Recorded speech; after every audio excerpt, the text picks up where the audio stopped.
প্রিয় ষষ্ঠ শ্রেণীর ছাত্রছাত্রীরা, তোমরা আমাকে অনেকেই বলেছিল গত বছরের প্রশ্নপত্রগুলো নিয়ে আলোচনা করতে এবং অ্যান্সার শিট নিয়ে আলোচনা করতে।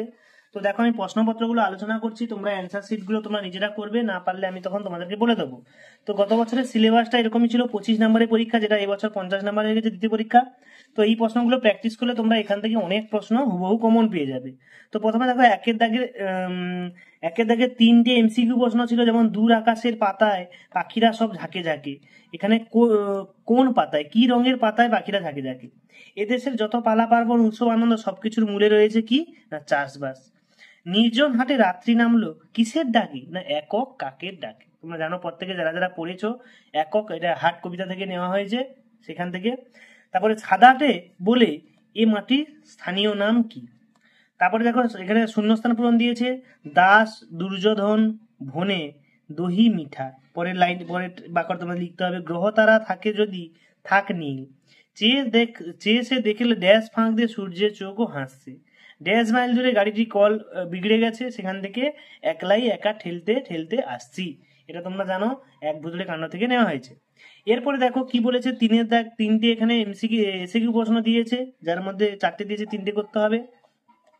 এক যে ছিল ছোট্ট হলুদ বাঘ, বাঘের বাসা কোথায় ছিল? তোমরা জানো পাখিরালয়ে তাদের বাসা ছিল। আমি একটা কলমি গাছ করেছি। বক্তা কোন বাগানে কলমি গাছ করেছেন? ওকে চাইনে দুঃখে নিতে, ওকে বলতে এখানে কাকে বোঝানো হয়েছে?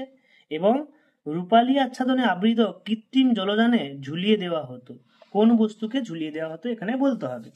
এরপরে আমরা 2 নম্বর পেজে চলে যাব। 2 নম্বর পেজে কি প্রশ্ন দিয়েছে দেখো, এখানে 4-এর দাগে 2 নম্বরে 2টো দিয়েছে।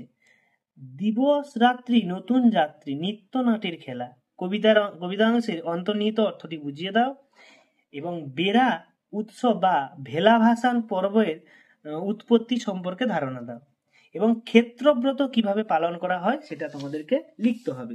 এরপরে দেখো, আমাদের পরের পেজে কি দিয়েছে, 3 নম্বর পেজে কি কি প্রশ্ন দিয়েছে দেখো। 3 নম্বর পেজে দিয়েছে যে একটি এই পদ্মটিকে মানভূম দেয়াল চিত্রের প্রতীক বলা হয়, উল্লেখিত পদ্মটি চিত্ররীতি বিবৃত করো। এই প্রশ্নটা আগের বছর এসেছিল, তোমরা দেখবে এখান থেকে। মাটির বুকে যারাই আছি এই দুদিনের ঘর বলতে কি বোঝানো হয়েছে? কে সবাইকে কিভাবে এখানে আদর করে রাখে। তারপরে হযবরল গল্প অবলম্বনে নিচের প্রশ্নগুলি উত্তর দাও। কি আশ্চর্য, এর জন্য তুমি এত ভয়ানক করে হাসছো? কে কি কারণে ভয়ানক করে হাসে তার উত্তর দিতে হবে। লাল গানে নীল সুর, হাসি হাসি গন্ধ, গানটি কে কাদের উৎসাহে কতবার গিয়েছিল সেটা তোমাদের লিখতে হবে। এরপরে তোমাদের দেখো বলেছে এখানে যে সমাজচালিত ভিন্নাত্মক শব্দ গিরিশ থেকে এবং গিরিশ, একটা আছে হস্যই, একটা দীর্ঘই। উপাদান এবং উপাধান।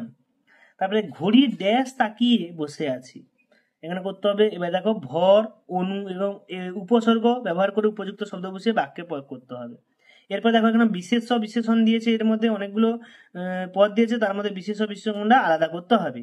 ওই মেয়েটির কাছে সন্ধ্যা তারা আছে, অনুসর্গ খুঁজে বার করতে বলেছে। এবং বাক্যটিতে শব্দ বিভক্ত খুঁজে লেখো। বালক দিগকে ফুল দাও, এর শব্দ বিভক্তি তোমাদেরকে করতে হবে। এই হচ্ছে তোমাদের টোটাল বাংলা প্রশ্নপত্র। তো সমস্ত প্রশ্নপত্রগুলো আমি নিয়ে আসি। তোমরা যারা ভাবছো যে পুরনো প্রশ্ন দেখে কি হবে, কিন্তু জানো পুরনো প্রশ্ন থেকে অনেক প্রশ্ন কমন আসে এবং প্রশ্নের টাইপও বোঝা যায় যে কিভাবে প্রশ্ন হতে পারে। তো দেখা যাচ্ছে পরের ভিডিওতে, পরে প্রশ্নপত্র নিয়ে আমরা আলোচনা করব।